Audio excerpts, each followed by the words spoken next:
So welcome everyone to our panel on food, water, and energy. And today we are going to discuss innovative and non-conventional strategies to mitigate climate change challenges. So before I start, let me actually emphasize certain important points about our roundtable. First of all, let me thank you those of you who submitted questions at registration. But if you have further questions during the session, please use the Q&A function. We may not be able to answer them all, but we will try to respond to as many as possible. Please only use the Q&A to ask a question, and remember that your question will be visible to all attendees. If you see a question you like, you can also upvote it by using the thumbs up. This session is run on Zoom webinars, so you will not be able to activate your camera or audio. Live captions are available, which you can view by using the closed captions option on your screen. Today's session will also be recorded and should be available to view shortly. There is simultaneous translation from English to Arabic, and you can choose the language you wish from below the screen. Please use the hashtag #TheClimateConnection when you tweet or speak about the roundtable on social media. So next, I would like to introduce Ms. Elizabeth White, who is the British Council Country Director and Cultural Attaché, who will give the keynote speech.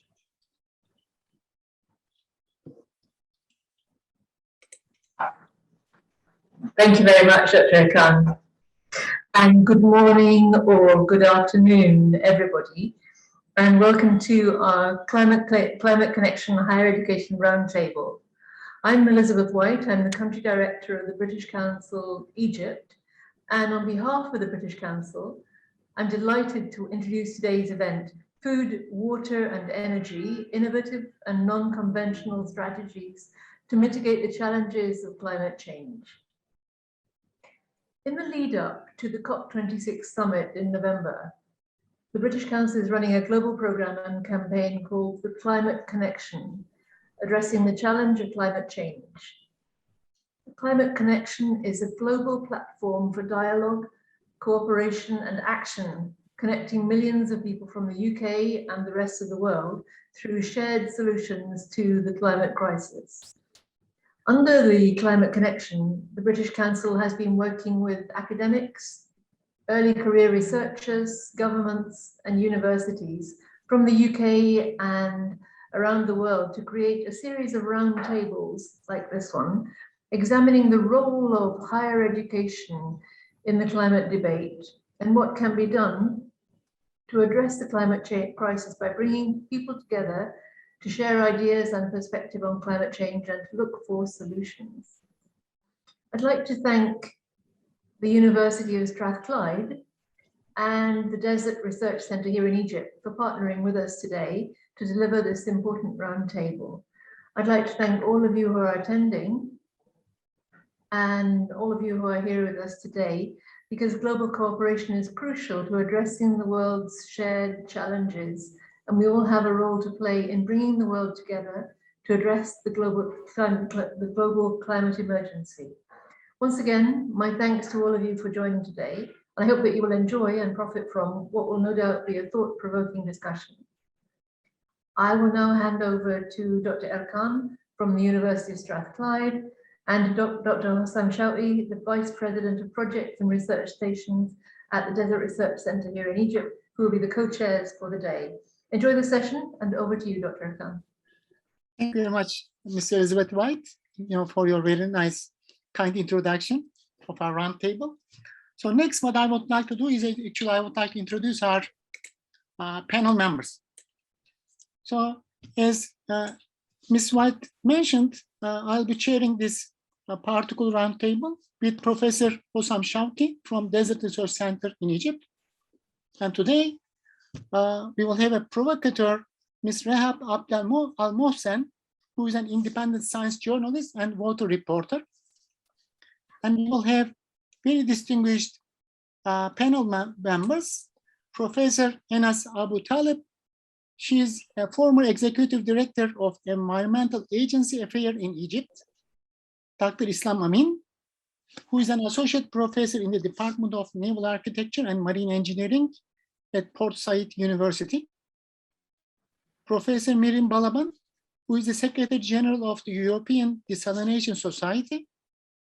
Professor Mohamed Dawoud, who is the manager of Water Resources Department with the Environmental Agency in Abu Dhabi, UAE. Professor Fatma El-Gohary, who is an Emeritus Professor in the Water Pollution Control Research Department of the National Research Center. Professor Dalila Lodi, who is a professor at the Department of Water and Environmental Engineering at Hassan II University of Casablanca, Morocco. Professor Ahmed Kamel Mohamed, who is the Vice President at Egypt's holding company for water and wastewater. And also we have our rapporteur, Dr. Selda Oterkush, who is the Vice Director of Peridynamics Research Center here at University of Strathclyde in Glasgow. So welcome to basically our panelists and also, of course, our attendees. So next, basically, we will have a short presentation which will be provided by Dr. Islam, and he will give us some information about the influence of climate change on water, food resources, and also energy. Yes, Dr. Islam. Thank you, Professor Arkan. Hi, everybody. Many thanks to attend this event, and many thanks for organizer for this event. I will share my screen.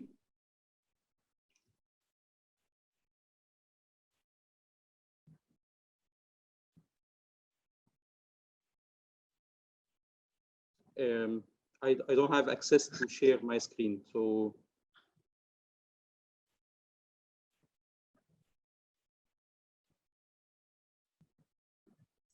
We can share the presentation for you.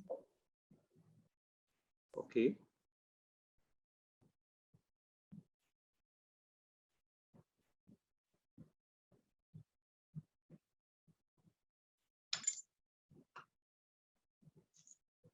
Yeah, many thanks.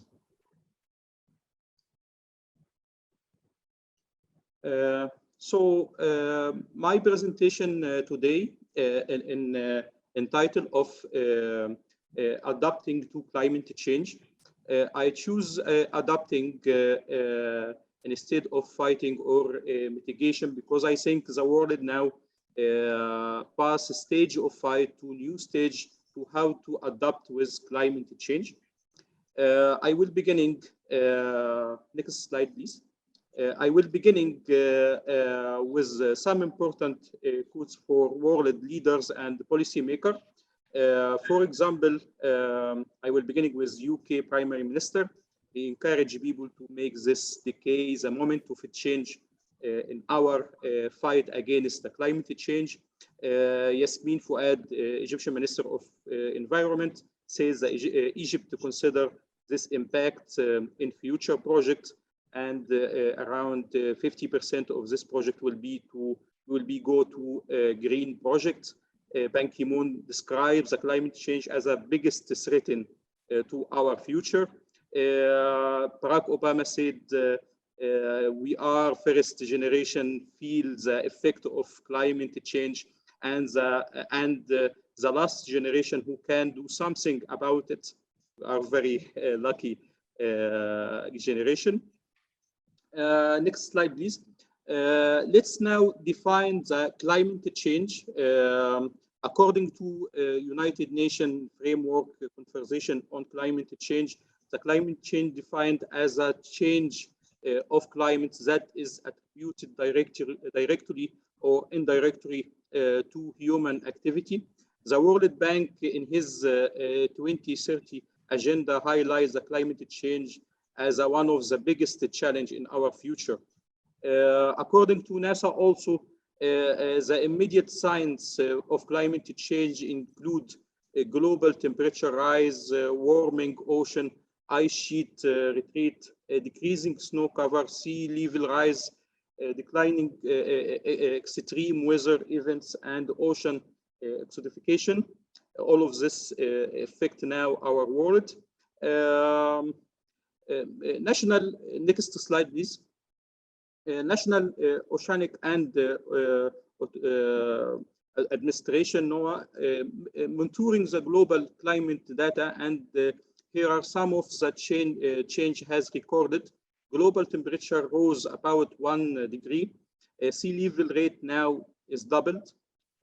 Ice sheet are shrinking and decrease more than 60 feet. Sea ice area shrink about 40%, and amount of CO2 rise by 25% since 1958. This rapid change can affect our resource like water, food, and energy. And I will beginning with water. Next slide, please. I will beginning with water resource. Change in water resource can have a big impact in our lives. Flooding, for example, is an increase, and now flooding more strong and more frequent than before in some countries. Drought also beginning more common, particularly in the region near the equator, like MENA region, our region, which make humans are using more water, especially for agriculture. Even in ice zone also area, the snow melt early in the year, meaning snowpack may not be a reliable source of water for the entire warm and dry season.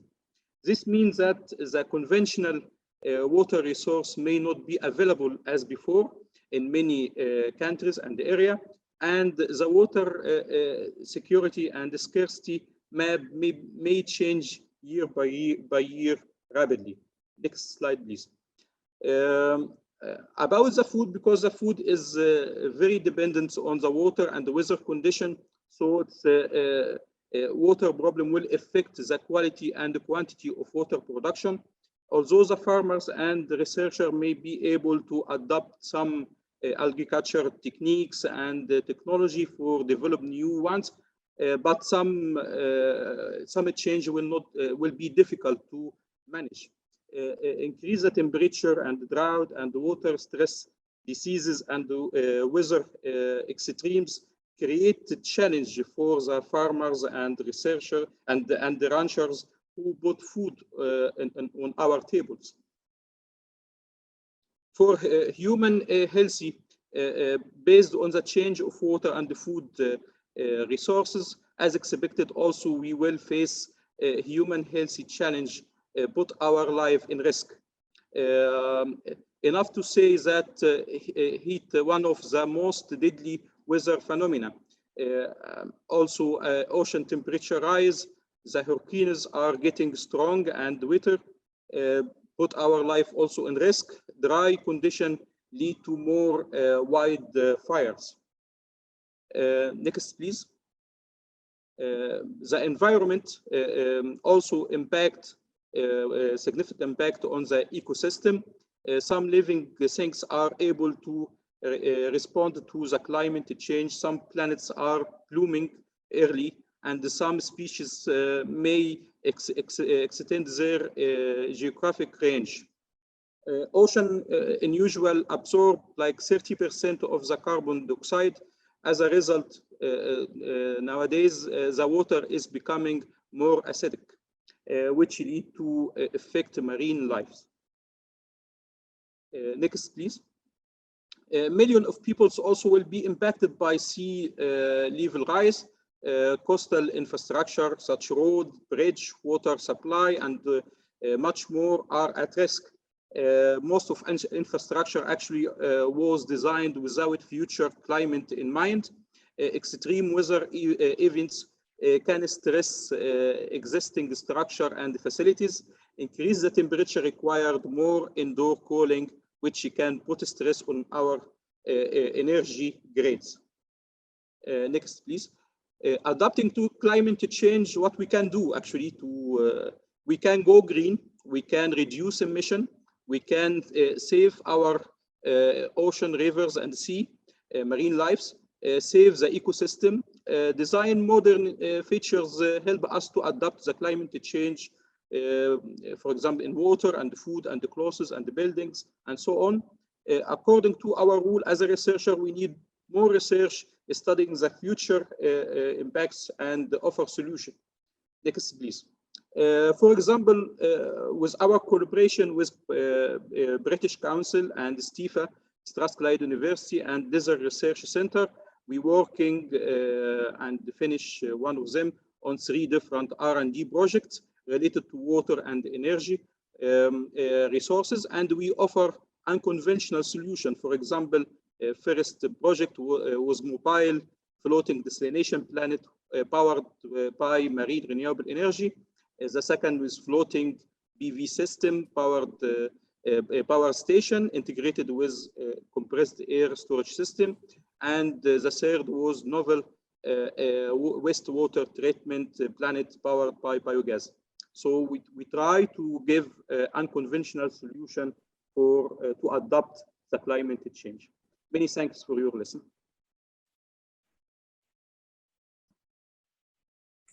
Thank you very much, Dr. Islam, for your very nice presentation. I think, Dr. Islam kindly summarized the influence of climate change on water, food, and energy. So what I would like to do next is basically I would like to leave the floor to our panelists. So, and basically if they can share their opinion on this important topic, so that basically we can start our this discussion of our roundtable today. So I would like to invite our panelists one by one, and if they can actually keep the time around 3 minutes, I think that will be really good. So I would like to start with Professor Miriam Balaban. Yes, Professor Balaban.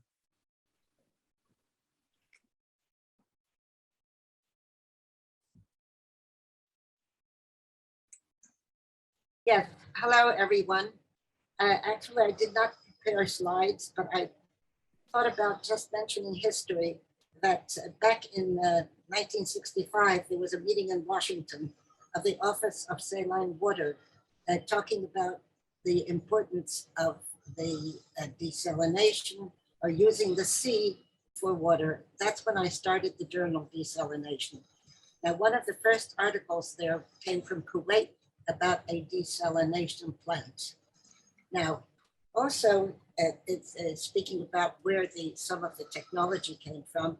There was Professor Silver in Scotland who developed the multi-stage flash technology, but it was then applied in the Middle East.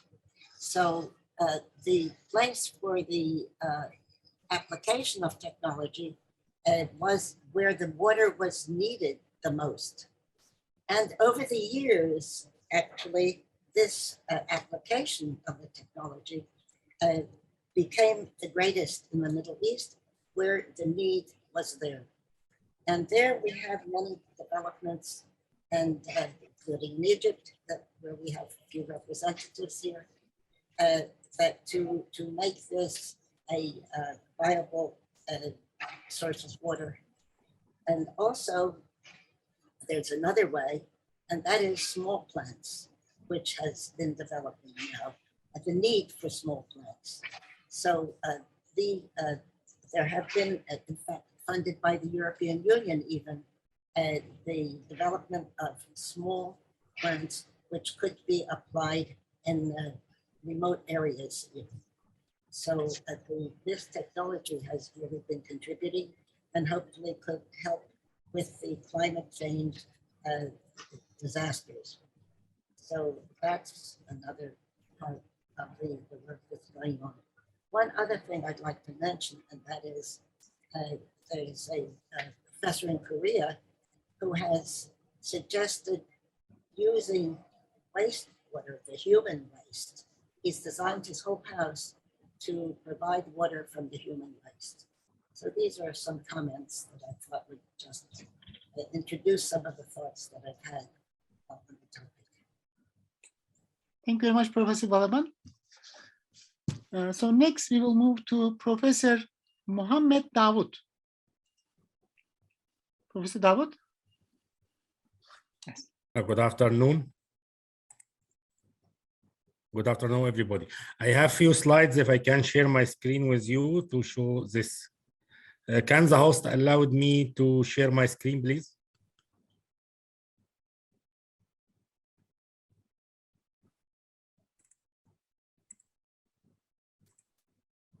Still, I'm not able to share my screen.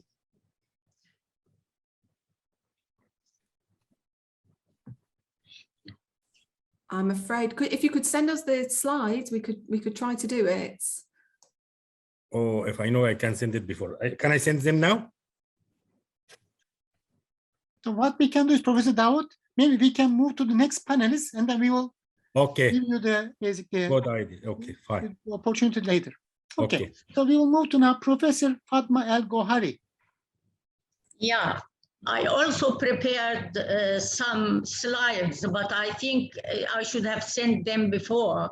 So I will talk about what I have prepared. I think Egypt is one of the most vulnerable countries for climate change, especially the coastal areas. And this is, so we are suffering from climate change, but the government was very alert and they prepared the strategy for climate change. And this will affect agriculture in Egypt, the coastal zones where we have a lot of assets. Is it okay or? Yeah, that's right. Also, this will affect the human health, but the most vulnerable resource is water. And the dilemma with water is that uncertainty.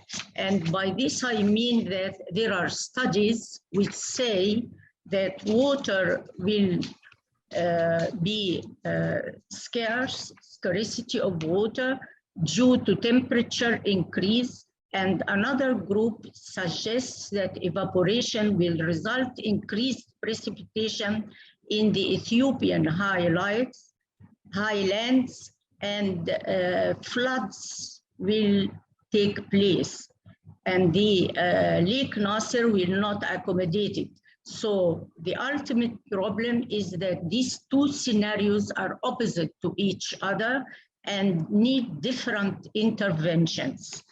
But to conclude, coastal zones, human health, every negative impact will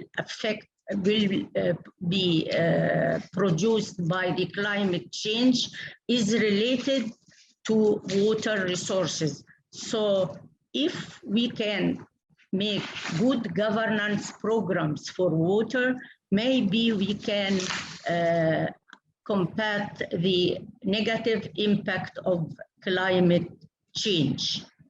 Thank you. Thank you very much, Professor Fatma, for sharing your views on this important topic. Next, Professor Dalila Lodi. Yes, Professor Lodi. Yes, thank you very much. Actually, I thank you very much for giving me this opportunity to talk, even if it's briefly in 3 minutes, about and to give an insight about the water, energy, and food nexus. I will talk about this nexus in Morocco. Actually, myself, I directed a PhD thesis about energy and water nexus at a local scale of Rabi' River Basin. This is a basin that produces 70% of hydropower energy in Morocco. I should say that the country, of course, Morocco is like other countries in the MENA region, is facing severe water scarcity that will worsen even more by throughout the coming years, and it will affect, of course, the water resources. And when we say water resources, it will also affect, of course, agriculture and energy. If I talk about energy is actually Morocco is doing a great job, because unlike the other countries and many other countries in MENA, it has no local production of fossil energy. So our energy sector is completely relying on imports. Sorry. So there was this. It was actually, this is a stress that was turned into an opportunity, and it was there was this big strategy, energy strategy in producing renewable energy, basically solar, wind, and of course hydropower. So the reason why I'm talking about hydropower, because obviously it will be the one that will be most sensitive to climate change, and this is why I choose in my research lab to focus on this part of the nexus. So, saying that, it doesn't mean that, I mean, it means that, and I was one of the seldom researchers that have started this or initiated talking about nexus in Morocco. Now, there is a big need for expanding this research on to the agriculture sector, obviously, especially that there is this change in the energy sector, because we are planning to move to renewable energy, so that we will have a local production that will reach 52% of the total demand, that will meet 52% of the total demand. There is also a big trend in the reuse of wastewater treatment plant. For instance, we have in Marrakesh one pilot, not pilot study, but it's a very good practice or case that is Marrakesh wastewater treatment plant, where the water is used for, or the treated water is used for irrigating touristic gulfs around the city. We have also a very good policy for expanding desalination plants, especially in southern parts of Morocco, in the desert, in L'Ayoun, Boujdour, Tantan, and these regions. But the main issue here for me, I mean, as a researcher, and this is why I think this is one of the area that we should develop with the British researchers, is the pricing of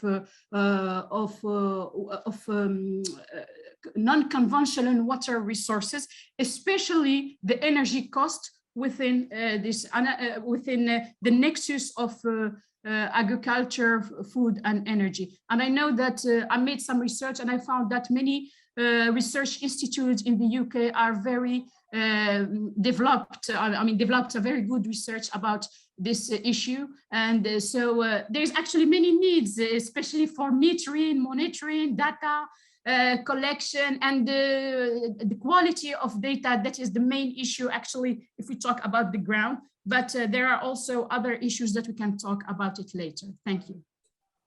Thank you very much, Professor Dalila. Now we can go back to Professor Mohamed Dawoud. I believe the presentation is ready now. So if you can share it with me, please.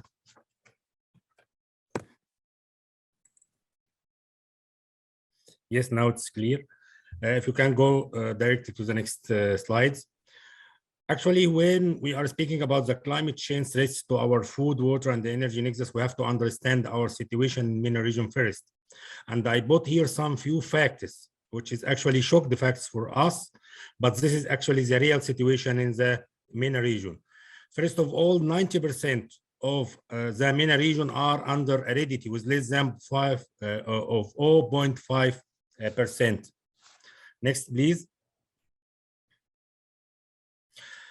The total population at present in the GCC is 300,038,000, and it's expected to reach 723 million by 2050. This means that we have to triple our water production, either conventional or non-conventional water resources, as have been mentioned by Dr.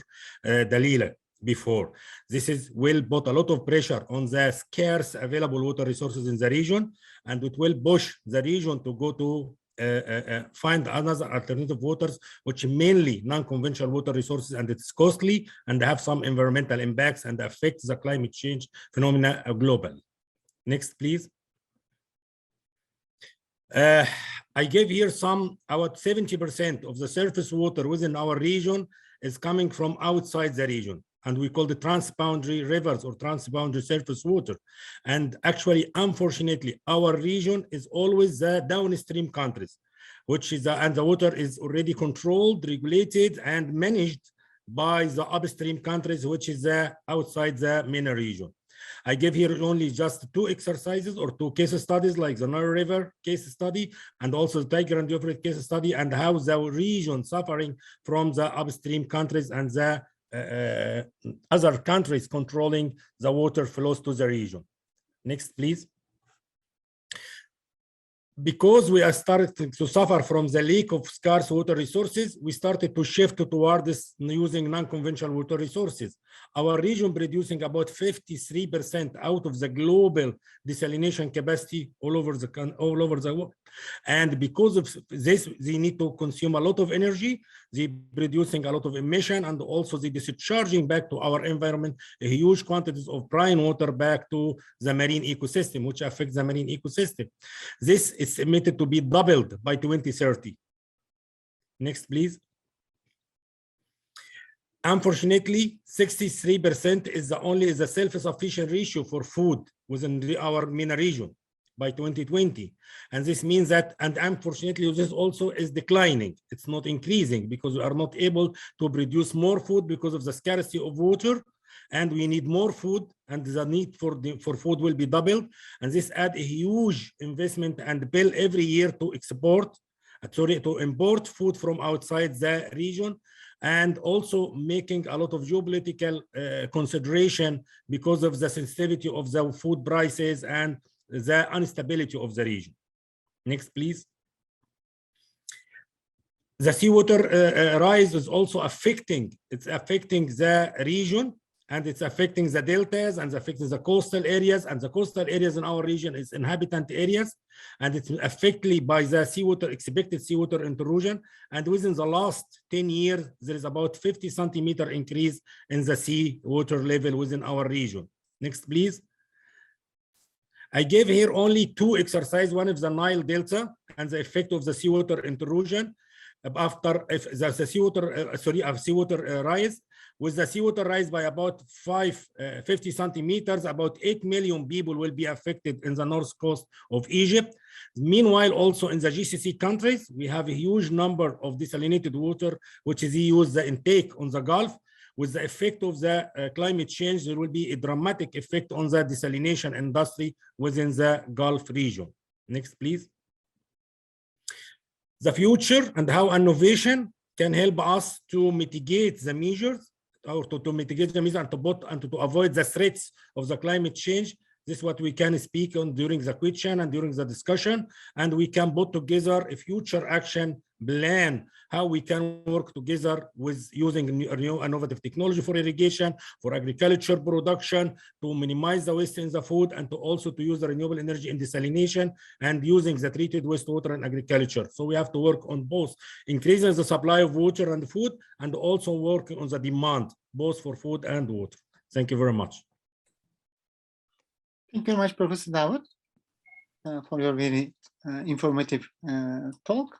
So now we will move to Professor Ahmed Kamel Bawat. Hello, Professor how are Ahmed? you? Yes. Yes, hope you can hear me. I'm sorry, I'm in the car, so I hope that's Yes, we can hear you. We can hear you. Yeah, good. Well, actually, thank you again for inviting to such an event, important event. And I think talking about, after all the professors have talked about, we're all sharing the same concern regarding the problem we have. Yes, there's a problem, of course, and it's not only dealing with the scarcity of water, but it's also dealing with the effect of the climate change on the demography and the change of pattern. And as mentioned by Dr. Mohammed and Dr. Fatma, that we have a problem, especially in the coastal zone.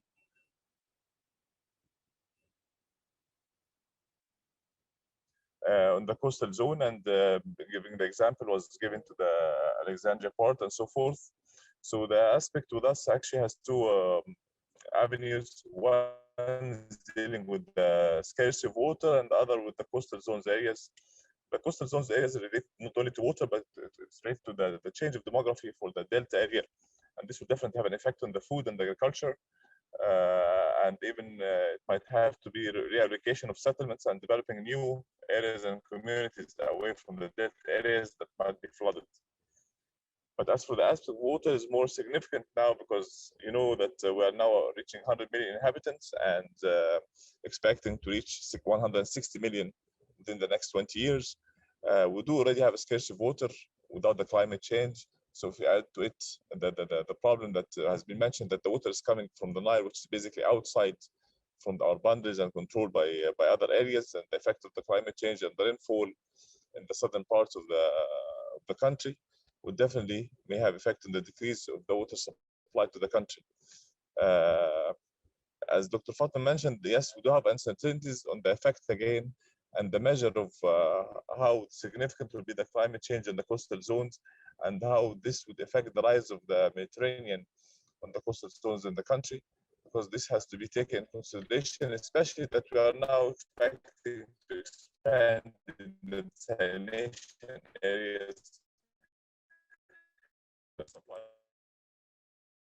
Egypt is almost contains of drains and canals. Canals is basically for the water surface supply, and drains are used for the agricultural drains, but we are utilizing that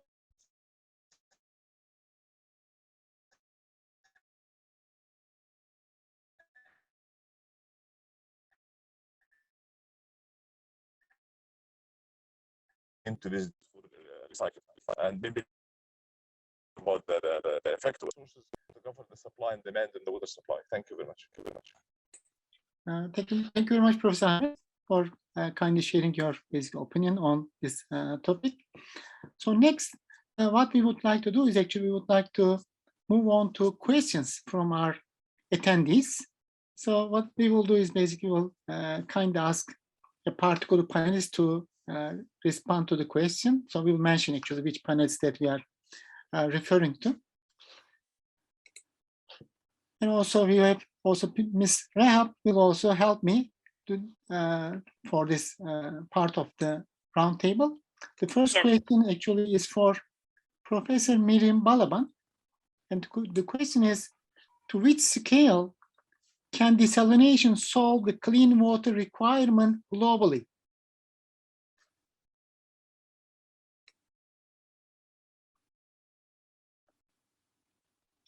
You are on mute, Professor Balaban.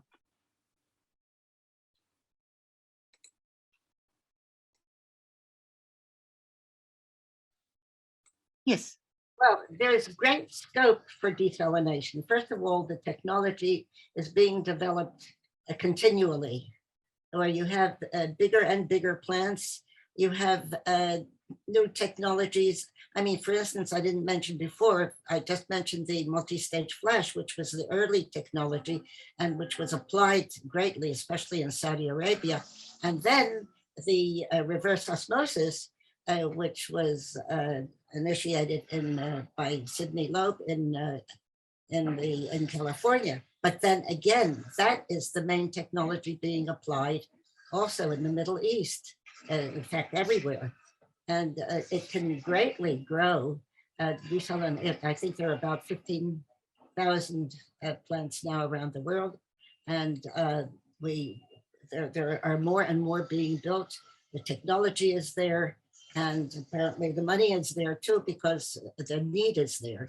So I think it can supply. Now, I couldn't assess whether it would be the ultimate solution. Most probably there are more solutions that we need. In fact, another thing that's being done is the development of small plants, especially for interior use, and other technologies like reverse electrodialysis. And so we have these small plants. And I mentioned before, also where one of the people dealing with desalination has turned his own house into a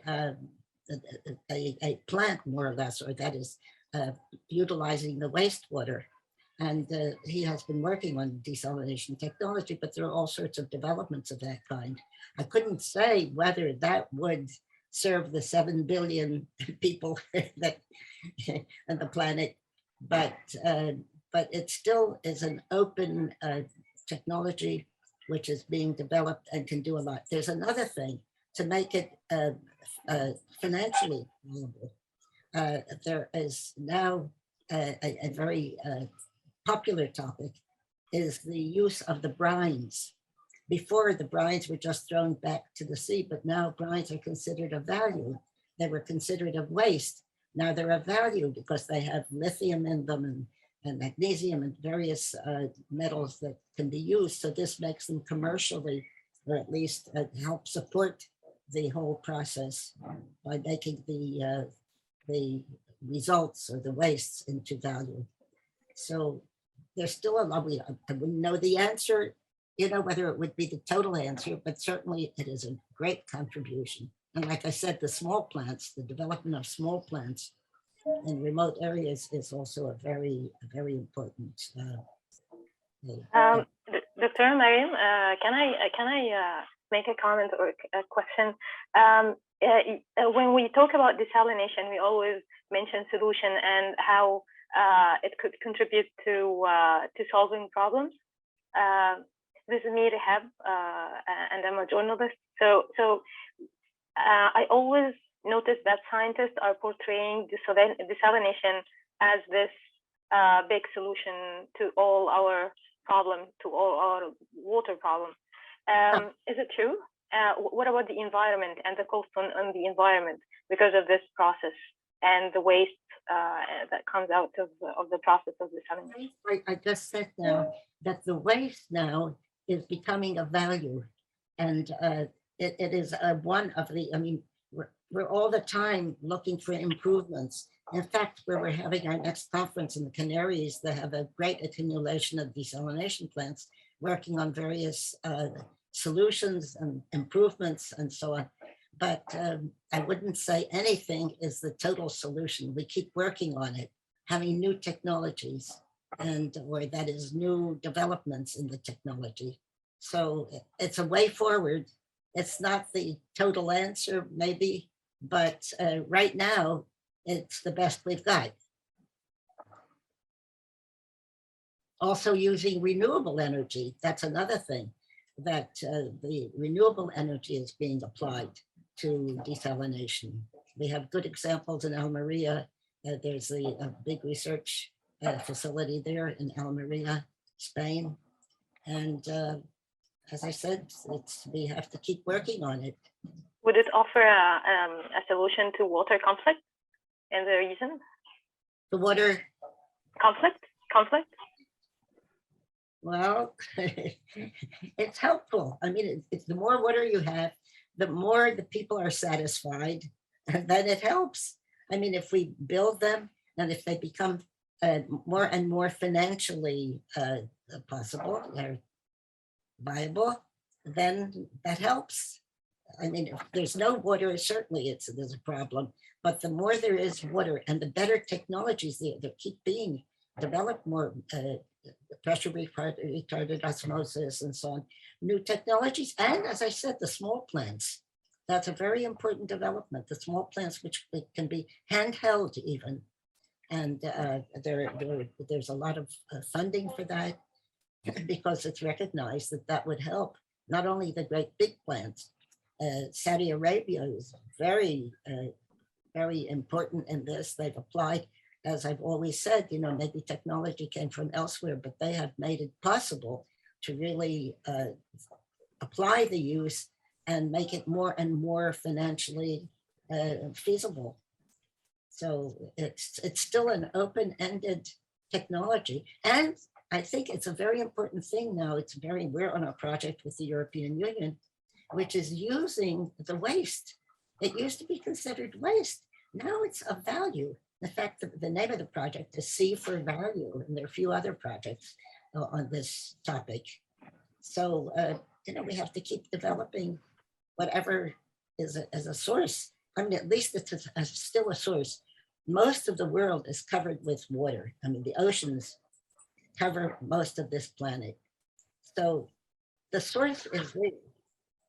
And we have to just be able to utilize it. In fact, there are also brackish water plants, not only seawater plants, but brackish water, which are contributing to this source. So we don't see an end to the source just now. Nobody said, well, there won't be any more. No, We keep saying there's more and there's more to do and to improve the technology and to lower the cost. Thank you. Okay, thank you very much, Professor Balaban, for your kind answer. So now the next question is to Professor Ahmed Bawat. It's a little bit long question, so let me actually read this. So many new mega cities in Egypt are under construction or planned in near future, which increases water demand due to their luxurious standards and extensive landscape. How water resources management and climate change impacts are considered in planning of these cities and design of their infrastructure, either Yes, in definitely. policies, regulations, and in practice? Yes, Yes, definitely. right. Yes, definitely. Now there's an increase in the urban development in the country, and it has been noticed everywhere that new cities have been developed.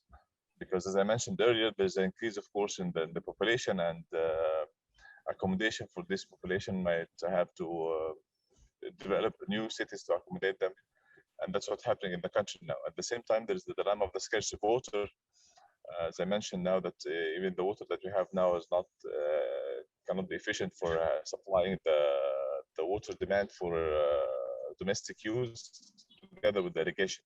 And so the keyword here is the unconventional water resources, and that's what the country is leading to. I mean, if we talk like if we had this discussion like 10 years ago, I would tell you that all what we are producing from desalination plants, for example, 35,000 meters.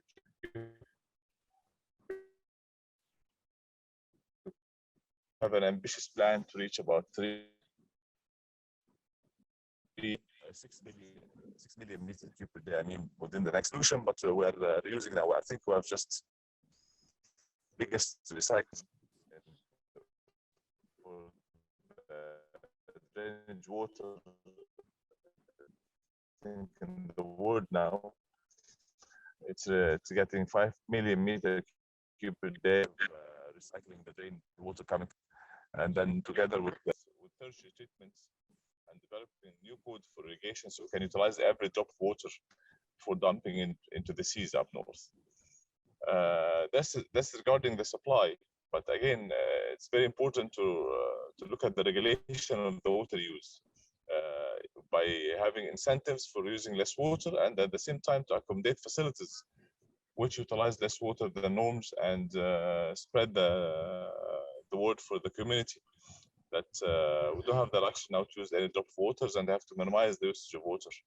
So actually there's a built-up strategy coming even from starting from the customer, and having meters for all the customers, and having a regulated meter, either a prepaid meters or smart meters to regulate the use of water, going up to the change and form of the formation of the water supply, instead of going from surface water and shifting to non-conventional water resources. And of course, I have to agree with the environmental impact of desalination. It has to be taken into consideration. 35,000 meter cube per day to 6 million meter cube per day. Then you expect that then there should be a parallel plan to accommodate for the environmental mitigation. And as mentioned by Miriam, yes, the same applies for the wastewater. The sludge or the waste produced is no more a sludge or a burden. Actually, it's a wealth. If you're talking for the wastewater, for example, now we are having all the projects trying to optimize energy from the sludge produced, and use this energy instead of using the fossil produced energy.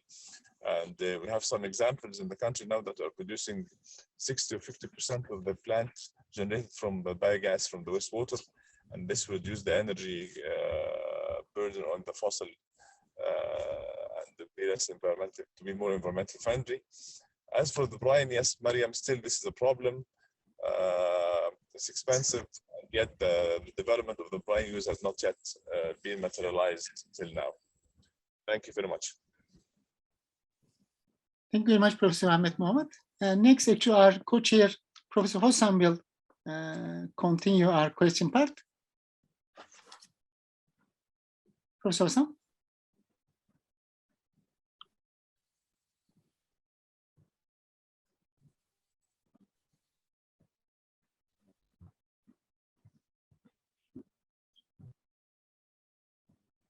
Okay. Professor Sam, can you hear me? I think we've lost him. Okay, maybe I can continue with our next question. And the next question is to Professor Mohamed Dawoud.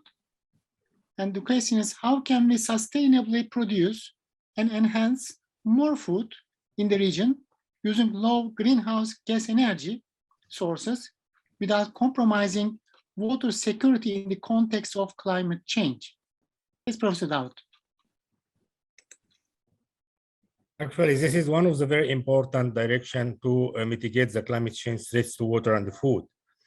If we would like to increase our food production in the future, we have to look to two sides, as I mentioned before, to two sides of the balance. First of all, to increase the water supply, and this could be through desalination, using renewable energy with new innovative technology, as have been mentioned by Dr. Miriam and have been discussed before, and also to use nuclear desalination. Now in our region, some countries started to use the safe nuclear energy or the safe nuclear power station to produce energy, and this also can help us to enhance the situation of the production of the desalinated water. One of the very important directions in the increasing the agriculture production or enhancing the agriculture production is to utilize the treated wastewater. About 60% of the total produced water, treated wastewater in the region are discharged back to environment. And in many countries now, they started an ambitious plan to utilize this treated wastewater for agriculture production. For instance, here I can give you example from Abu Dhabi Emirates that we spend now, or we are investing about 1.2 billion Emirati dirham, which is $350 million, to transfer about 500,000 cubic meter of treated wastewater from where it is discharged to the Gulf to the nearest demand center for agriculture production to irrigate about 4,200 farms. And this will enhance the agriculture production dramatically.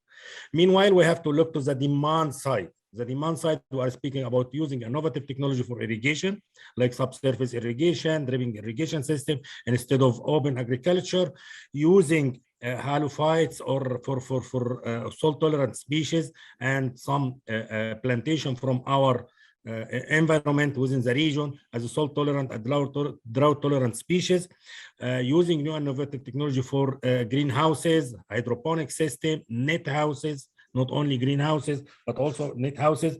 And we have also here a pilot project in 8 pilot farms, and it's actually the results are presented now in Expo Dubai 2020 this month, about harvesting of the brine water for aquaculture and for irrigation of halophytes and quinoa and salicornia and other fooders. And also even to produce food. This will also part from the integrated water resource management to enhance and to, first of all, to minimize the environmental impacts of the water resource, either from desalination or treated wastewater discharge to environment, to enhance the agriculture production, and to minimize and mitigate the threats of the climate change on water and food security. Okay, thank you very much, Professor Dawoud, for your kind response to the question. So I think I was informed that Professor Hussam is back. So Professor Hussam, can you hear me? I'm very sorry. I have a freeze picture, so I'm terribly sorry about that. Our next question is to Professor Fatma El-Gohary. Climatic change increases the seawater intrusion in many areas in Egypt, as you mentioned. I can't hear you correctly. Groundwater salinity. Do you think? Can I'm sorry about that. Okay, you can hear me now? Yes. Hello? Can you repeat the question again? I can't hear you. Yes, I can repeat it. Okay, you kindly previously mentioned that climatic change increases the seawater intrusion in many areas in Egypt. Climate change will affect the water, water intrusion in the coastal areas? No. Yes. Yes. Do you think that irrigation canal treatment can be a better solution for water in agricultural sector in Egypt, like Al-Mahsama, like Bahr al-Ba'ar, like Al-Hammam? Do you think there's a future for groundwater, for increasing the water demand for agricultural sector will be for agricultural drainage treatment? In general, water reuse or recycling is a solution for water shortage in general. We should treat the wastewater and reuse it, but we have to consider the safety measures, whether chemical or microbiological. And if we discharge this treated wastewater into the drainage canals, then by the end, after self-purification, I think we will not need any further treatment. We can use it for irrigation. And if we would like to have it for unrestricted irrigation, then we can treat this part which is required by advanced treatment at the entrance of the agricultural area. But we have in general to rationalize demand of water because water production needs energy. Energy causes climate change. Then we can start from the very beginning. Mostly we are concentrating on adaptation measures and not on mitigation measures. We have to control pollution to protect our receiving water bodies from pollution, to reuse properly our treated wastewater. And all these measures will help to rationalize the use of water, whether wastewater or water canals for irrigation, irrigating crops or cultivating crops which does not need a lot of water. There are many mitigation measures which can be applied. And then comes the adaptation measures, not to allow the harm to appear or to take place and then try to work on it. What about the method of irrigation?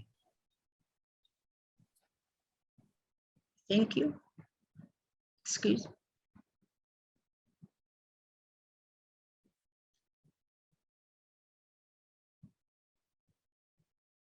Have you, I didn't hear Dr. Hussein. Yes, yes. Professor Miriam was asking about the method of irrigation itself. Can it increase or decrease the amount of water needed for agriculture? Is this your question, Miriam? Yes. Yes. To decrease, rationalize the irrigation systems, or? Yes, yes. Of course, the drip irrigation is much better than sprinklers, especially if we are using wastewater because of aerosols and all these contaminants. But this is not common everywhere. So we have to choose the appropriate irrigation system for the appropriate crop, for the appropriate area. It differs from one place to the other.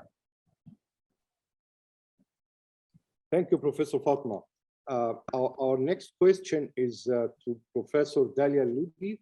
Is there a possibility for collective action across the MENA region to be enforced from within in order not to only work together towards a commercial but particular climatic adaptation strategy, but also to implement the cooperation and improvement among countries in the region?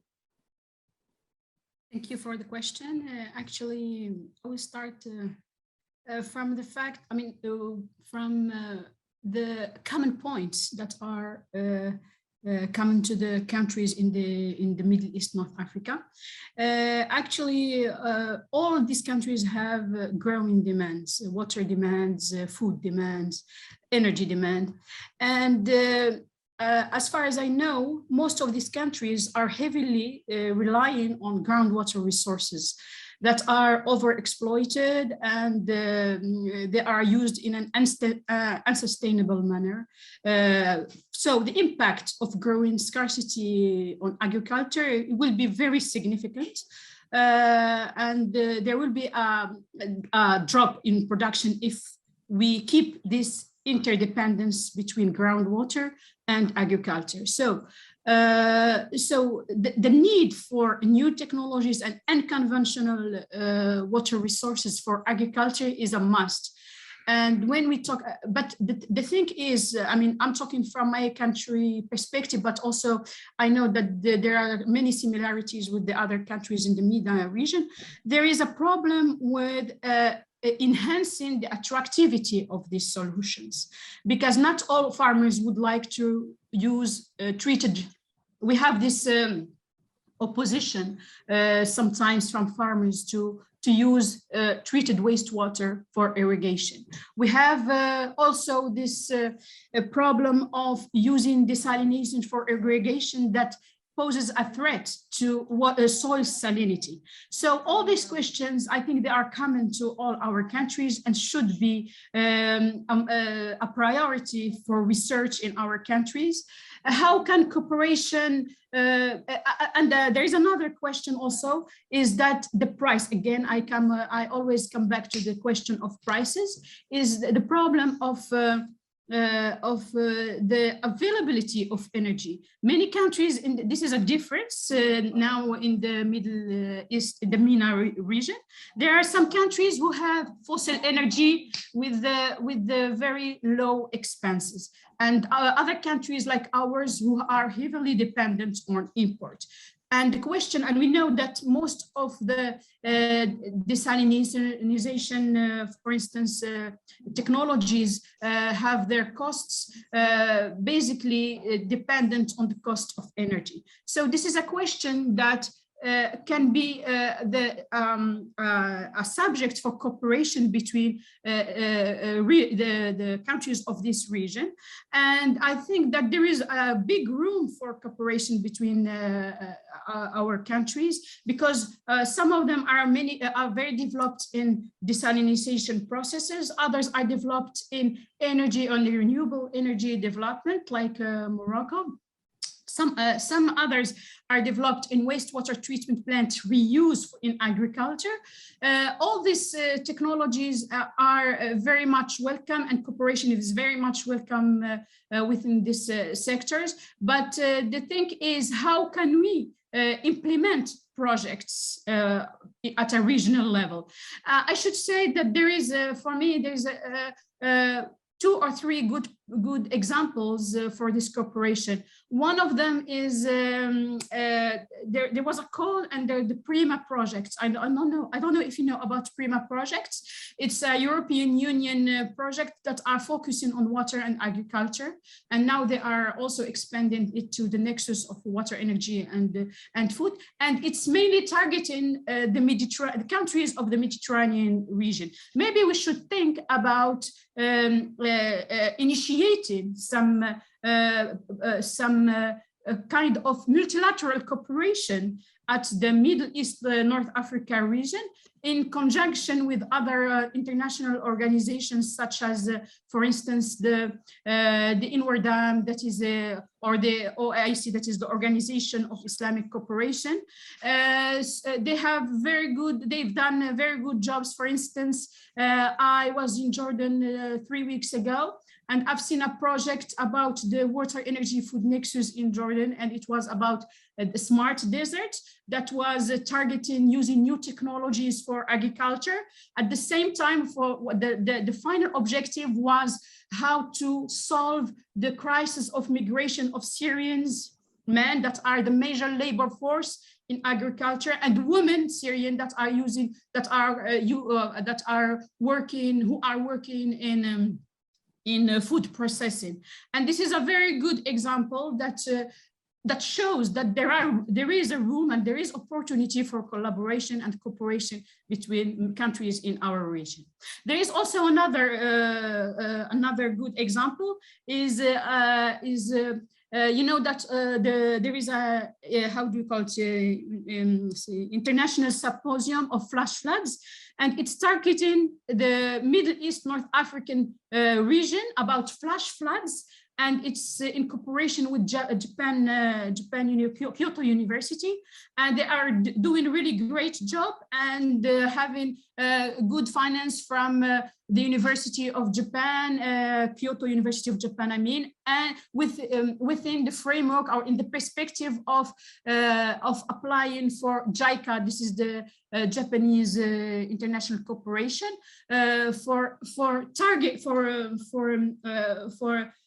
treating the problem of flash floods in Middle East and North Africa region.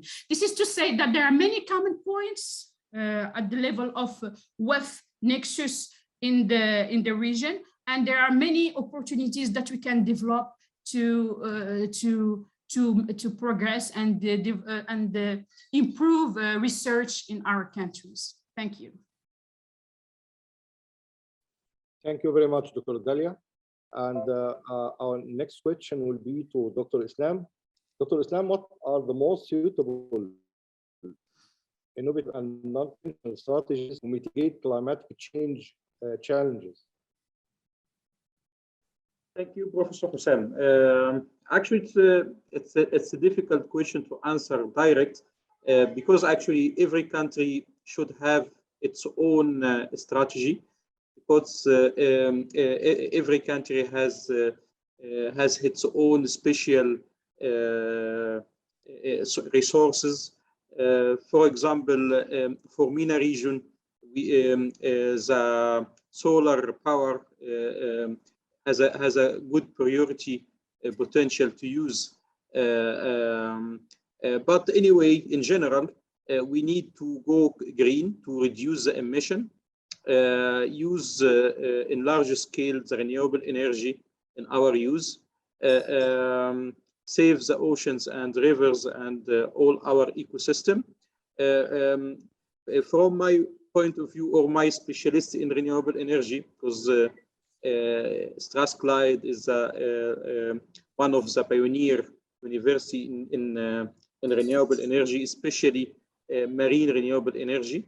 We discover a lot of interest point and how can we use renewable energy to provide fresh water, integrate the renewable energy or marine renewable energy with desalination, integrate floating PV in desalination, and how can we treat the wastewater by biogas renewable energy also.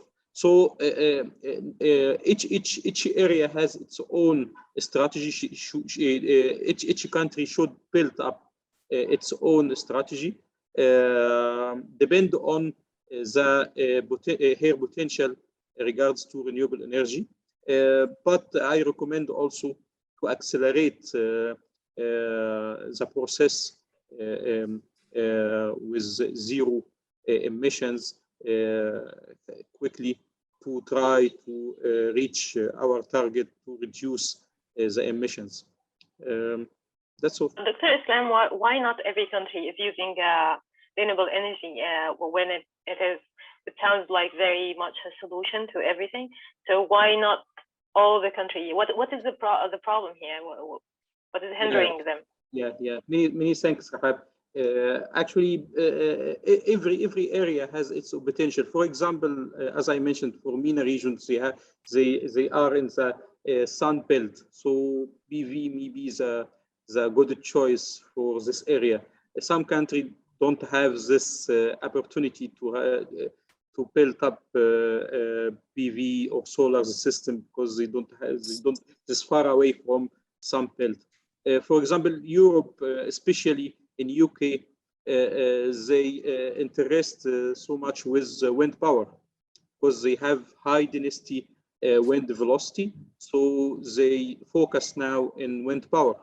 Other countries like Canada, for example, they focus on tidal power because they have a huge potential in tidal and not exist in other countries. So it's depend on the renewable treasure in this area.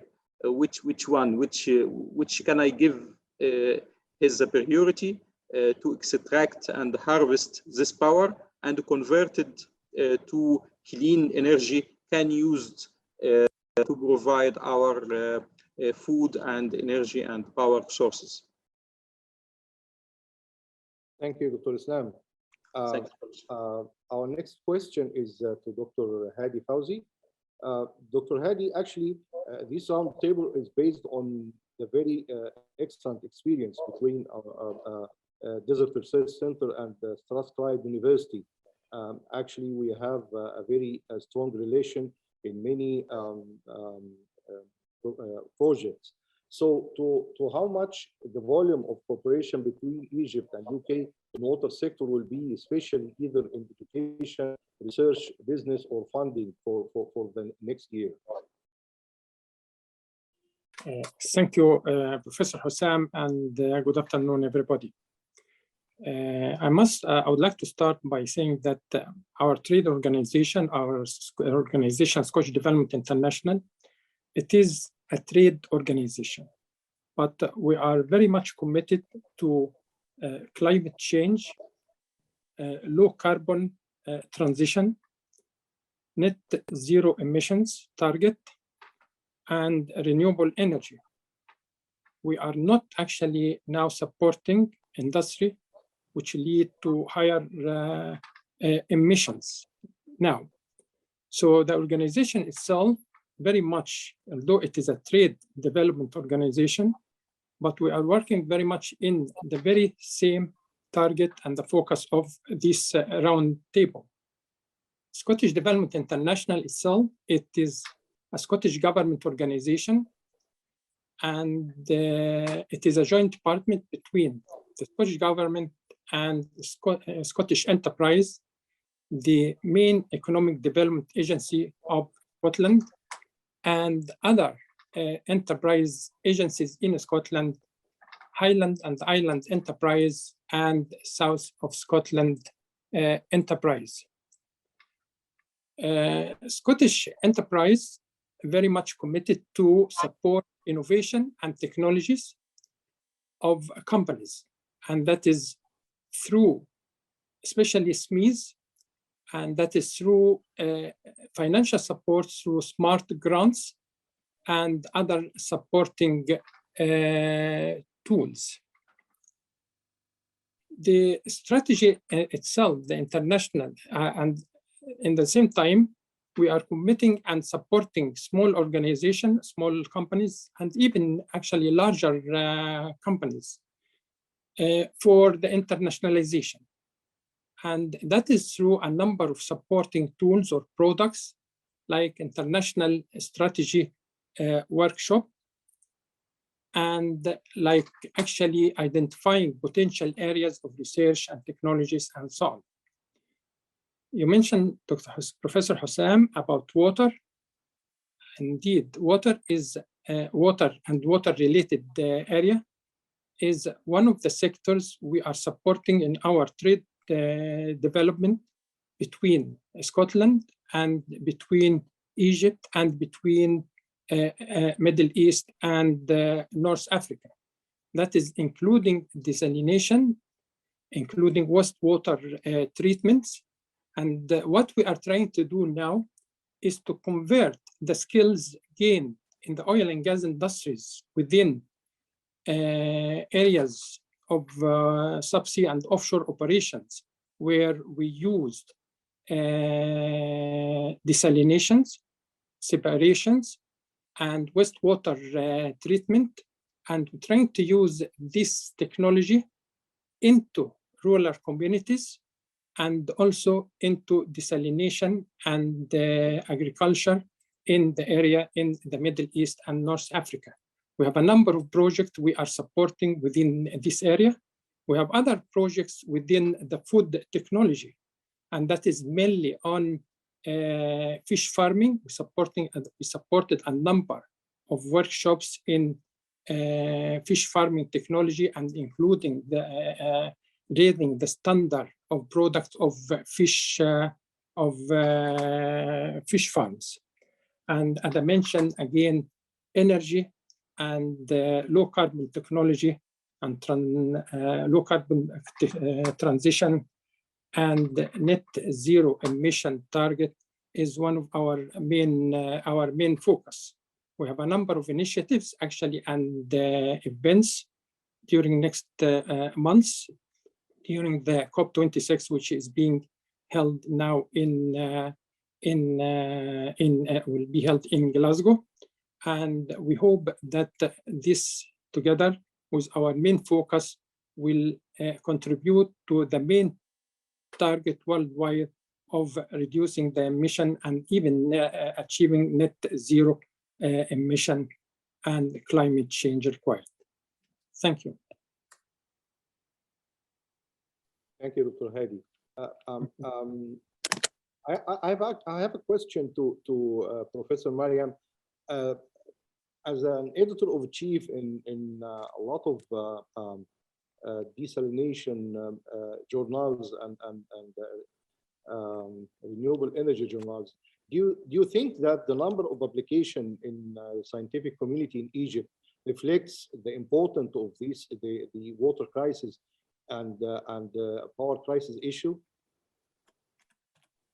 Well, it does, but more and more can be done. In fact, can you see this? Yes, yes. So these were the publications from the meeting that you organized so well.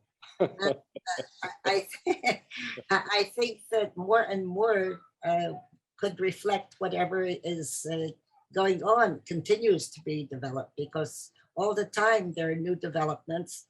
And of course, we're ready to receive more publications, and we do have more and more. So we look forward to more from Egypt. We have to mention also one of the other countries that was so nicely presented here, Morocco. There's going to be a meeting in Morocco. We're already publishing the papers that will be presented there next May. So there's room. There's always room. There are always new developments. And in fact, I can just mention another thing about the brines. You know, when I said from waste to value, because that was a very, very serious topic, that the water from desalination is waste, and now it's value. And I was supposed to collect brines, and the only way I could do it was through papers, because we didn't have contact with people at the plants. But through authors, I mean, authors did, because in order to do your research, you have to get that brine and do the research. So it was all through publications that I succeeded in getting brines from all over the world, from every coast in the world, from China to California to the Middle East, to Saudi. And so publications play a big part in this. In fact, that was when I had nowhere to resort to, no real list. I mean, with the actual person at the plant, that was the way we really succeeded, through the publications. Thank you, Miriam. And now I have to leave the floor to Rehab to continue the question for the roundtable.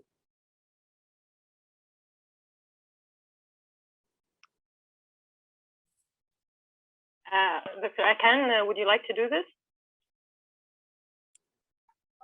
You're muted. So let me actually start questions from our audience, so live questions. The first question is actually to Dr. Mohamed Dawoud. The question is about, actually the question is from Simon Derdo, and he's asking, we talk a lot about the nexus between water and food security, and desalination produces waste that is damaging to oceans. To what extent can MENA become the global hub for crops that can be grown using waste brine from desalination, given MENA's extensive use of desalination plants?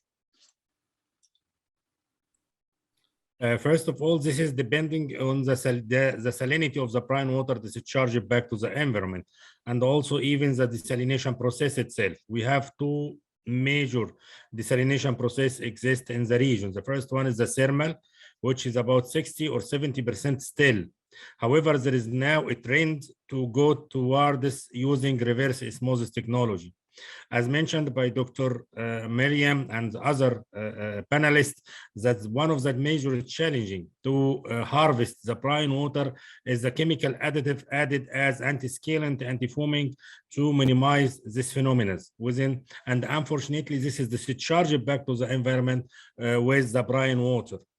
But we have a pilot project in Abu Dhabi for using, because of the deterioration of the groundwater within our region, the farmers themselves, they started to build small-scale desalination plants within their farms, within their property, and they discharge the brine water. They are using brackish groundwater. It's not saline groundwater. It's brackish groundwater with a salinity of about 10,000 or 15,000 maximum ppm, and the brine discharged back to the environment. It is with a salinity of something like 20,000, 25,000.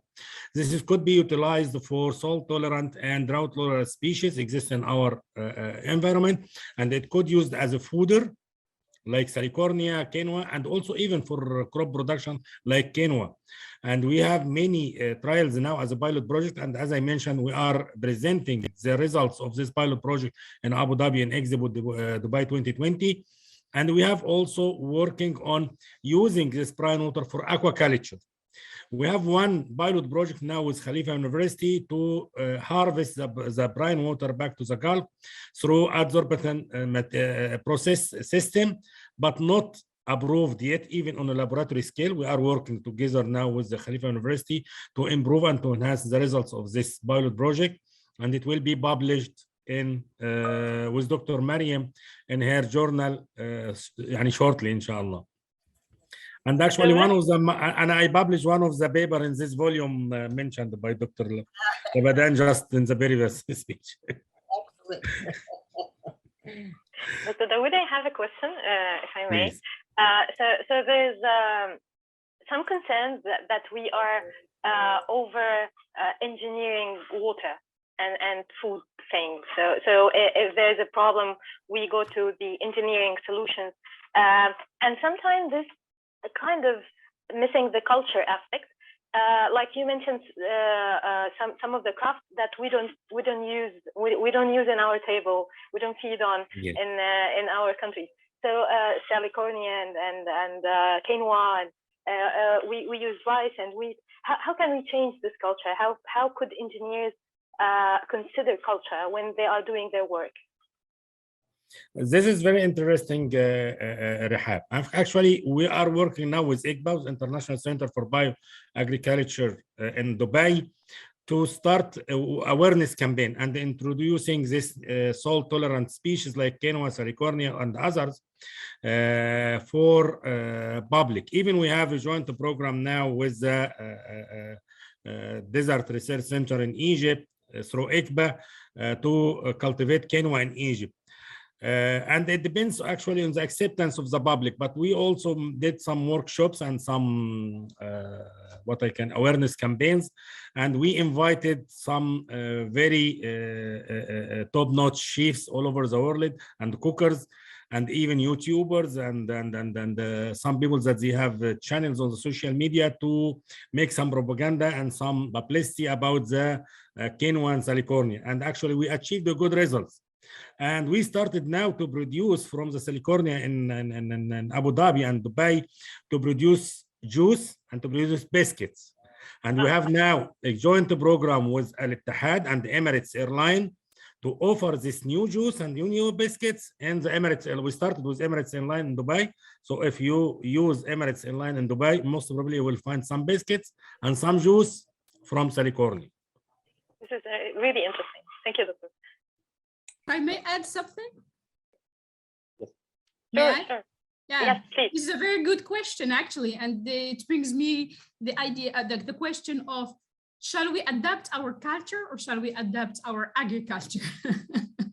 because for us, our tables also of food in Morocco, we are relying heavily on cereals, and we are not self-sufficient in cereals, but we are self-sufficient, and we are even exporting other goods and other crops to Europe. So what shall we do actually?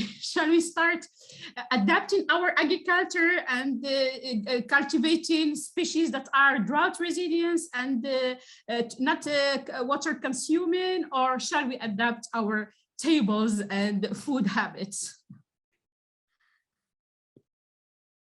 I was about to ask you the same question actually, because Morocco has a very special cuisine, so this would be a challenge to change. Yeah, definitely. As I said, we're not self-sufficient in cereals, but we export vegetables and fish. Of course, this is another issue of marine resources, actually. But the thing is, we are not. We are actually we are relying a lot on this is another question or another idea is we are relying on the public-private partnership to adjust our agriculture to water resources. So, for instance, there was this OCP. You know, OCP is that the biggest company for phosphates and fertilizer company in the world, and it's Moroccan, and they are very much involved in desalination plants, in building desalination plant and helping other cities in wastewater treatment plant and the reuse of wastewater treatment in agriculture or in irrigation of greenlands, in urban greenlands. So this is a good example for partnership. But at the same time, we have some banks that are helping, for instance, farmers to use solar energy for pumping from groundwater. But this is not a solution for groundwater, as you may know. And the problem of agriculture, we have that policy that is called the Plan Maroc Vert, Morocco Green Plan, that was targeting to expand drip irrigation. But the problem of drip irrigation is that it has enhanced the use of water efficiency in agriculture, but at the reverse side is that it has encouraged more farmers to expand their agriculture and use more water. So actually, we are now trying to launch what we call the green generation about food processing instead of agriculture and agriculture development, developing more, lands for agriculture. We are now trying to emphasize on food processing. I have a comment also on this question, because we have the same problem like in UAE. We also working in a similar project like Dr. Mohamed Dawoud was talking about. We have a problem in an area called El-Gohary in Egypt. This area actually have groundwater, which is the only source for agriculture and everything. And the salinity of this groundwater ranges from 3,000 to something like 14,000 ppm, and which is moderated groundwater salinity. So we are actually having a project there to use desalination plant and to use the reject of the desalination plant for the irrigation of salt tolerant like quinoa and amaranth and something like that also. And we have actually quinoa is on focus a lot in Egypt in our research station, like which is Desert Research Center. We are planning to cultivate something like 15 faddan by quinoa this year, and this number will be increased. So this is for increasing the public awareness of these salt tolerant crops, and to change, as we were mentioning, the food chain in Egypt. May I add something? Of course, Dr. Fatma.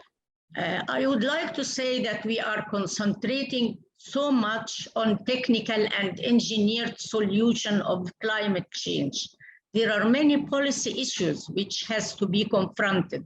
For example, the data collection. We don't have real good data about the problem in the different areas.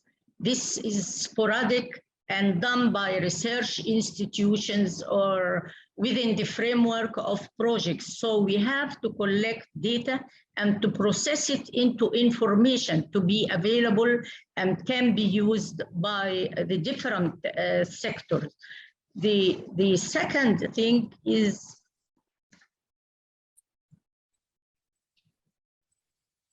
the financing of the projects. We are putting projects and do not know how to finance it, or it is a short-term financing process and we cannot continue, or by the end of the project, the activities end. So we do need long-term projects supported by the governmental institutions, also capacity building of the institutions.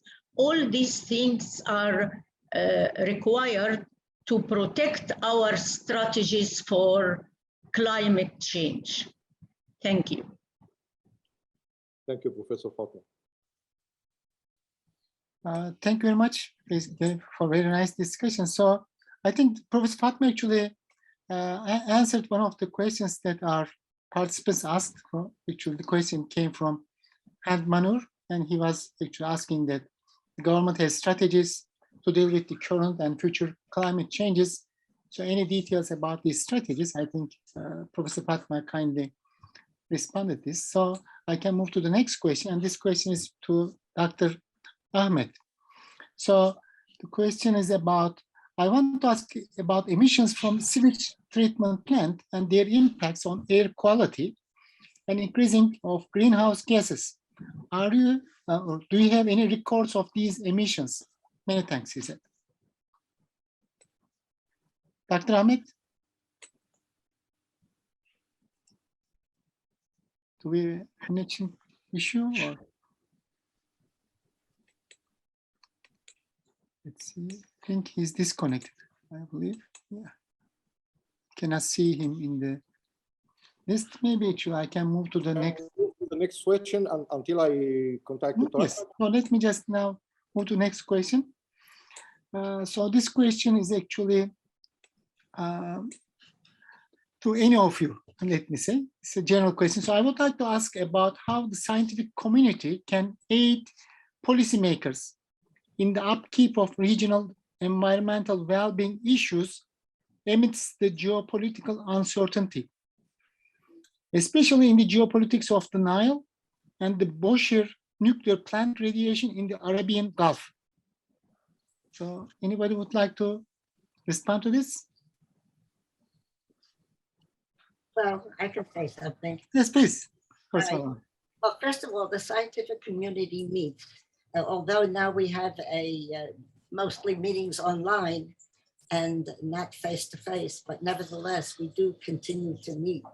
And I think to stress these topics, to bring them up, and also to apply to funding agencies and together, maybe not only one institution or a few institutions, but from different countries even. And I think the scientific community has to talk and to publish and to submit. I mean, it seems as if that could be the best way to also to introduce these projects in their research, to introduce these topics in their research so that it becomes more evident and more available. Great, thank you very much. May I add something? Yes, of course.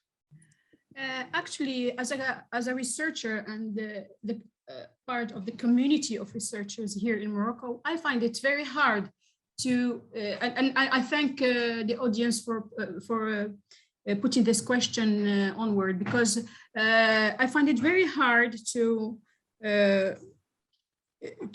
influence decision makers in our countries. In other developed countries, mainly in Europe and the United States, Japan, we can always find any projects, especially cooperation, international cooperation projects. You cannot find any project without the involvement of researchers and the involvement of university researchers.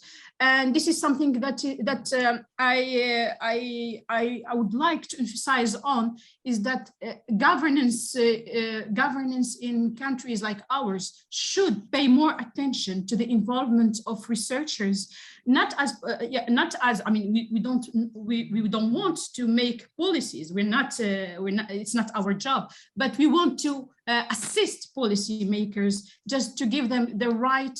I mean, the solutions, the risks, the impacts of any decision that is made, whether it's about climate change impact or on policies in agriculture, in energy, in food.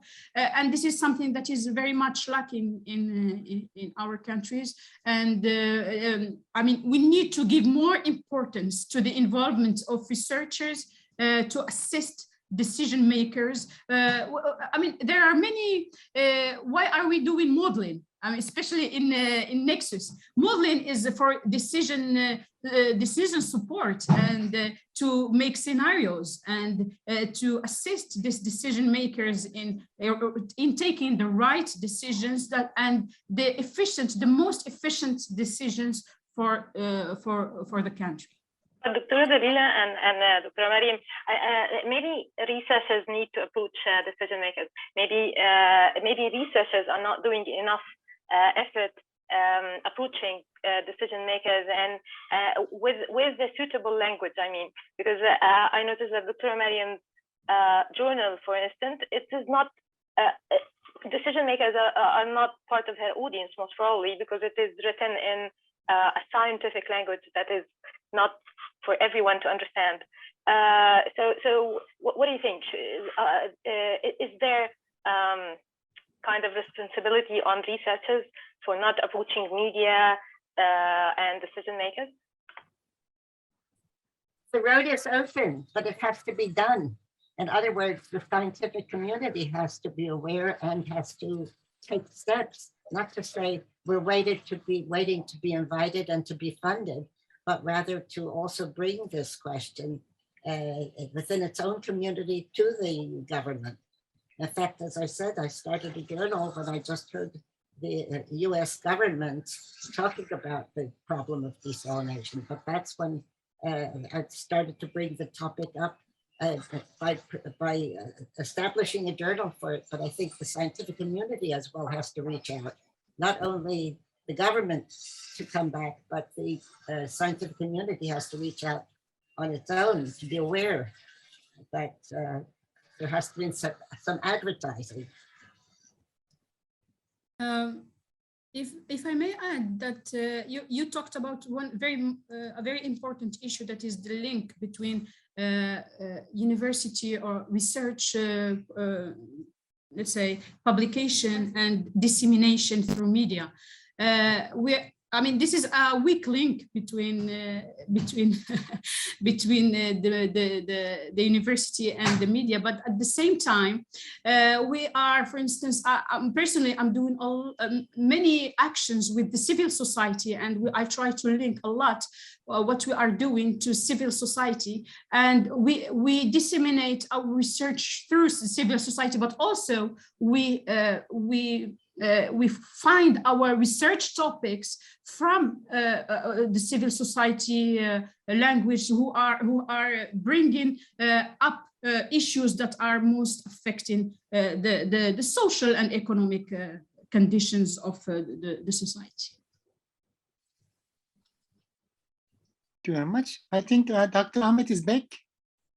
Yeah, I think yes, Dr. Ahmed Maoud is back, and I will ask him about the question about the desalination. Dr. Ahmed Maoud, do you think that desalination is the most suitable solution for water scarcity crisis in Egypt, Dr. Ahmed? Well, actually, Dr. Hussam, as you know, it's as I mentioned earlier, it's an integrated solution. I mean, you cannot take the desalination by itself. I mean, till now the desalination is costly, and we have to look for another option. That's why you said that we're actually looking for the reuse of water in general, whether it's wastewater reuse or drainage water use. And as I mentioned, now we have opened 2 mega plants for the reuse of drainage by 6 million meter cube per day. But coming back to desalination, yes, it's an option. And there are only 2 constraints about the desalination that we are facing now. Basically, the price of desalination, although it's not a secret now that we are having prices. I mean, if you have asked this question like some years ago, the range of desalination was ranging from the cost of desalination was ranging from about 0.6, 0.7 to 0.8 cents. Now we are getting prices as much as low as much as 0.35 and 0.4 cents per meter cube. That's on a concession base of 25 years. So the prices is lower because, again, the production of water expected from desalination is big. When you're talking that you're having a plant of 500,000 meter cube per day or 200,000 meter cube per day, it's not compared to a small plant which is like ranging from 10 to 50,000 meter cube per day. So the scale again plays an important role in the decisive price for such a plant. And again, the challenge, as I mentioned, is the brine discharges. And what are we going to do with the, you know, very much that to produce 6 million meter cube per day, the amount of brine is almost double this one. So we have to find a solution for this problem. But yes, I mean, we cannot ignore that we are having a north coast and a west coast, I mean, an east coast of seawater that should be utilized. And again, with the rising of water in the Mediterranean and the effect on this in the Delta area and the salt intrusion and that the water might not reach these areas, then desalination has to be, I mean, you know very much that we have taken a decision, the government has taken a decision that all the coasts now are to be fed by desalination. That there is no surface water is going to be conveyed to the north coast areas. Dr. Ahmed, now that we are talking about desalination, and it is obvious that the salinity level of the sea is going to rise a bit because of what you mentioned, the brine issue and all this. Do we have enough policies to regulate the use of sea between the shared country, or and would it be a solution to the conflict over shared river, or another door to a new conflict? Thanks for the question. Of course, it's a very complicated question. But well, again, we have a local problem and we have a sort of an international binding problem between us and other countries. Of course, then if there's an increase worldwide of the desalination production, then in terms of the basin or the seawater basin, if we can name it this way, then it has to be looked at. But I think that we're discussing now the local effect on the country now, which is basically the water courses or the coasts that are in the Red Sea or in the Mediterranean Sea. And for example, till now, I mean, yes, you know that we have managed finally to have a sort of a code for desalination. This code for desalination sort of outlines the problems and the environmental impacts that should be taken into consideration, how to mitigate them. We have I was honored to be a member of this code, and at that time we have divided the country into 3 zones, A, B, C zones, and the A should be the red zones. Like for example, the places who have coral reefs, like in the Red Sea, we cannot allow for desalination to intrude these areas and to touch them actually. And now we went to the B zone and the C zone, and they each have a sort of specs for the outfalls. And because one of the major items in the desalination that has been overlooked before is basically the brine discharge and the way to discharge the brine correctly.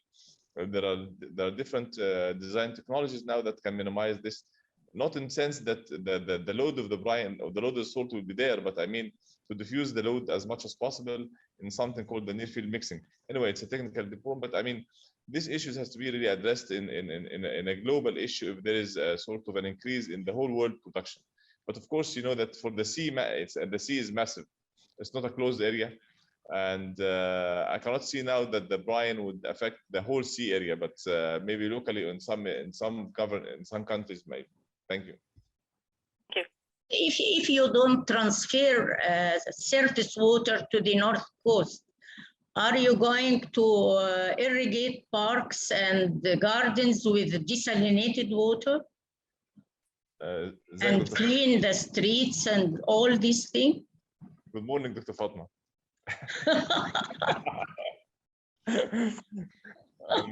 My dear professor, well, actually, no, this is not. I mean, I cannot see that we can have. I mean, well, as I mentioned, the constraint for we are actually looking more into you know, that there's a price for the government now is actually subsidizing the citizens with water in terms of the tariff. So in some places, it's costing us 1 meter pound per meter cubed. I mean, which is basically costing us about 2 to 3 pounds as a production cost. If you go for desalination, if you're even going for the 5 or 6 pound, that's a burden. So I cannot see that we have the luxury to use desalination for irrigation of parking and so forth. This would be really unlawful, and we'd better go for the recycled wastewater. Wastewater, it's a resource now from water, stuff, everything. Thank you. Okay, thank you very much, Dr. Ahmed and also Dr. Fatma. Now we need to move on to our final part of our roundtable. So now what we would like to do is actually we would like to ask our panelists to just share your final words. So, and by doing this, what we would like to ask from them is to kindly point out some important actions that need to be taken from higher education institutes, policymakers, researchers, media, and so on. So if you can kindly say a few words about this, that will be great. So we can actually start again with Professor Balaban. Well, I'm just trying to summarize. I mean, there are many issues here, but I would think that what you mentioned just recently now in one of the last comments, that the scientists should be more maybe active or aware of bringing the message to the government, and maybe not through media that doesn't always understand the issues, because very often, and this is what we found, there is somebody in the media, even appointed by, let's say, the European Union, that are just media and have no idea of what the issues are. And this is what comes to the public, and maybe also to the government people who don't understand the topic. So I think maybe the scientific institutions, the scientists, should also explain or make aware in a more popular way or a more understandable way the results of their research and what they think is necessary. So it should be part of the work of the scientist that he should also be able to explain the results.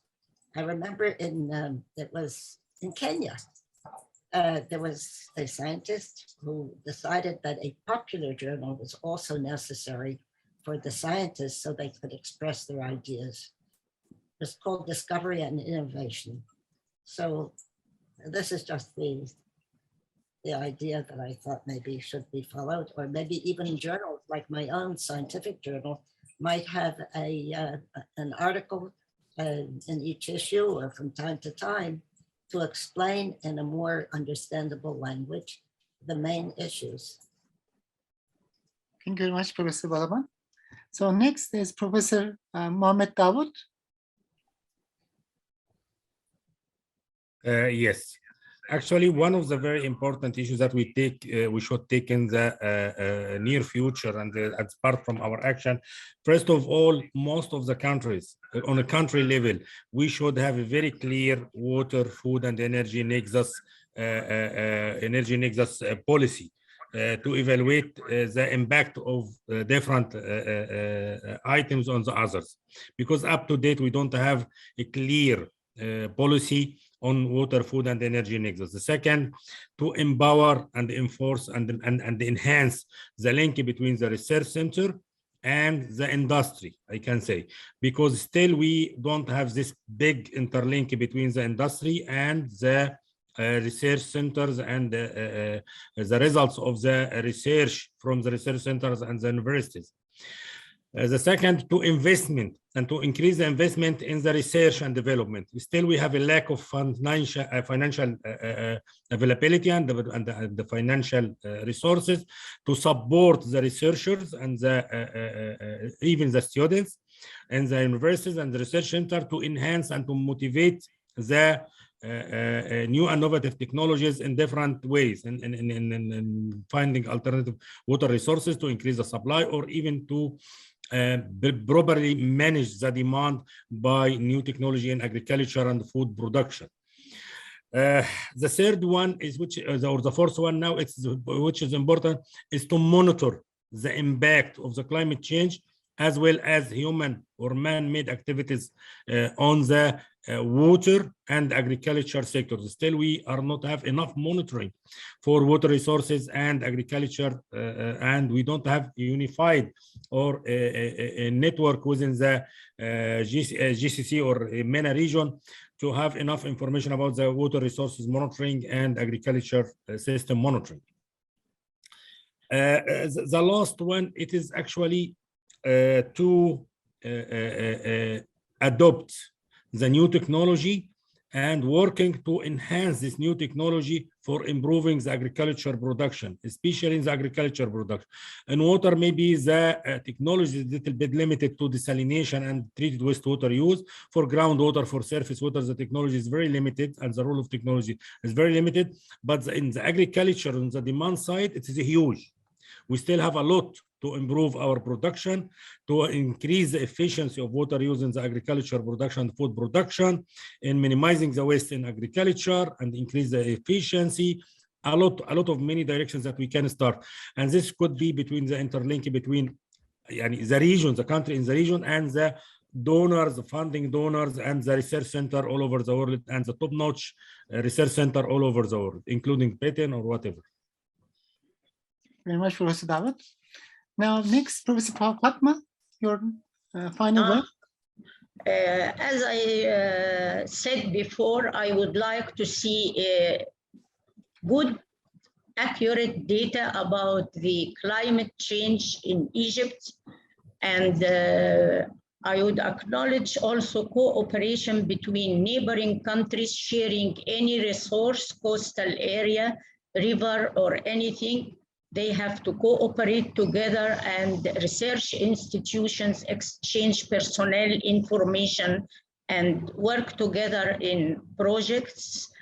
This is very important. Also, the government has to assess the impact of any new project on the environment and to avoid the production of any climate change, or, as I said, to acknowledge mitigation measures and not adaptation. Adaptation, of course, but first mitigation measures. Thank you. Okay, thank you very much. So next, Professor Ahmed. Oh, Professor Ahmed, are you there? Dawoud. Yes, Ahmed. Ahmed Bawat. Dr. Ahmed. Dr. Ahmed. Okay, maybe we can move to Professor Dalila. Sorry, I was on mute. Yes, for me, please. I think that one of the key issues that we should develop here or work or act for now is the development of indicators, or let's say not indices, and models and economical assessment methods to integrate the multi-sectorial or multi-dimensional research of the water, energy, food nexus to analyze and understand the interconnection between these sectors and the trade-off among the three resources. The other action I think we should work on is the availability of data, as mentioned before, because we have really limited observation data across the water, energy, food systems. An example should be, for instance, the use of remote sensing or the drones. I mean, this unmanned or unmanned vehicles and advanced metering to control, for instance, the use, or just to know about the amount of water and energy that is used in agriculture, for instance. The third, I think, action is to develop this private and public partnership models so that we can have an efficient water and energy food nexus implementations, especially at local scales, and then insist about the scale because we don't need, models that can be valid for a nexus in a region could not be valid for another region. So we need really to develop this partnership to answer specific questions at local levels.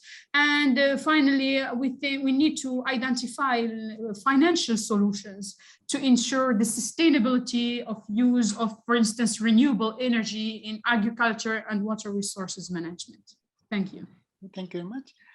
Before we close, so I would like to actually give the kind of handover to our co-chair, Professor Osam Shawki, for his final words. Professor Osam? Yes, thank you very much.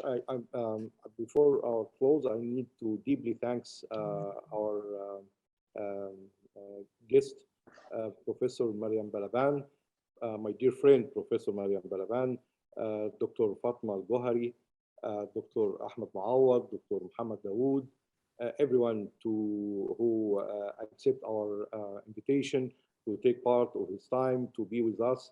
And also I need to thank a lot our friends in Strathclyde University, Dr. Arkan, Dr. Islam, who took on their shoulder a lot to make sure that these roundtable are successful. Need to thank a lot British Council in Egypt and thank everyone. And this roundtable actually was very comprehensive and very experience for us. Thank you all. Thank you. Thank you very much. Thank you again. Thank you. Bye-bye. Bye-bye. Thank you all. Thank you very much. Bye-bye. Bye. Bye-bye.